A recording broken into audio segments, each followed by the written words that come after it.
അത് റബ്ബ് തന്ന ഏറ്റവും വലിയ നിഅമത്താണ്. നന്ദികേട് വന്നു പോകരുത്. നമ്മുടെ വീടുകളിലൊക്കെ ഞാൻ മനസ്സിലാക്കുന്നത് പരിസരത്തെ സഹോദരിമാര് കൂടി ശബ്ദം കേൾക്കുന്നു എന്ന് ഞാൻ വിശ്വസിക്കുന്നു. ആണുങ്ങളും ശ്രദ്ധിക്കണം, പുരുഷന്മാര് കുടുംബനാഥന്മാരും ശ്രദ്ധിക്കണം. അവനവന്റെ വീടിന്റെ അടുക്കളയിൽ പാകം ചെയ്യുന്ന, നമ്മുടെയൊക്കെ വീടിന്റെ കിച്ചണുകളിൽ അടുക്കളകളിൽ പാകം ചെയ്യുന്ന ഭക്ഷണത്തിൽ നിന്ന് ഒരു അംശം പോലും, ഒരു വച്ച് പോലും, ഒരു പ്രശ്നം പോലും പുറത്തു പോവാൻ പാടില്ല. ഇന്നൊരു നേരത്തെ ഭക്ഷണം നമ്മുടെ അടുക്കളയിൽ വിളമ്പി വെച്ചാൽ അവിടെ നിന്ന് കൈ കഴുകി എഴുന്നേൽക്കുമ്പോഴേക്ക് എത്രയാണ് ഭക്ഷണം വേസ്റ്റ് ബാസ്ക്കറ്റിലേക്ക് കൊണ്ടുപോയി കളയുന്നത്. ഓ നന്ദി കെട്ടവനാണ്, പടച്ചവനോട് നന്ദി കാണിക്കാത്തവനാണ്. വലിയ വേളാണ് ഇപ്പൊ ഈ പറഞ്ഞത്. മോദിയുടെ വീട്ടിലും തങ്ങളെ വീട്ടിലും മാജയുടെ വീട്ടിലൊക്കെ കളയുന്ന ചോറത്രയാണ്. എത്ര വള്ളപ്പം ദോശയാണ് വേസ്റ്റ് ബാസ്ക്കറ്റ് കൊണ്ടുപോയി കളയുന്നത്. വേസ്റ്റ് ബാസ്ക്കറ്റ് കൊണ്ടാ മനസ്സിലായില്ലേ? നമ്മളൊക്കെ വീടിന്റെ അടുക്കളയിൽ ഏതെങ്കിലും മൂലക്കെ വെച്ചൊരു കൊട്ട, വലത്തെ കാലിന്റെ തള്ള പറഞ്ഞുകൊണ്ട് ചവിട്ടിയ തൊള്ള പുറത്തുള്ള കൊട്ട, അതിന്റെ പേരാണ്.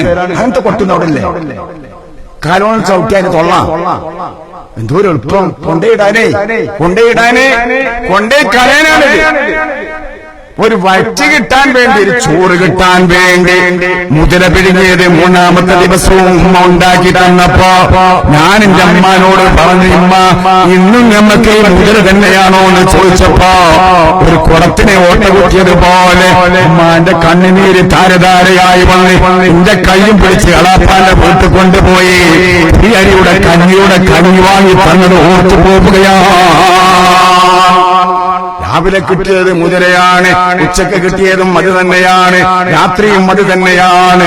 മൂന്നാമത്തെ ദിവസവും ഇത് ആവർത്തിച്ചപ്പോ ഞാൻ എന്റെ ഉമ്മാനോട് ചോദിച്ചതാണ്, ഉമ്മ നമുക്ക് എന്നും ഇത് തന്നെയാണോ? ഉമ്മക്ക് കേൾക്കാൻ കഴിഞ്ഞില്ല. ഉമ്മ പറഞ്ഞത് ഉമ്മാന്റെ കുട്ടിന്റെ കൈയും പിടിച്ച് താഴത്തുള്ള വെളാപ്പാന്റെ വീട്ടിൽ കൊണ്ടുപോയി കുറി അരിയുടെ കഞ്ഞി വാങ്ങി കുടിപ്പിച്ചത് ഓർക്കുകയാണ്. ഇന്ന് നാം എത്രയാണ് റബ്ബിനോട് പറയേണ്ടത്? അൽഹംദുലില്ലാഹ്.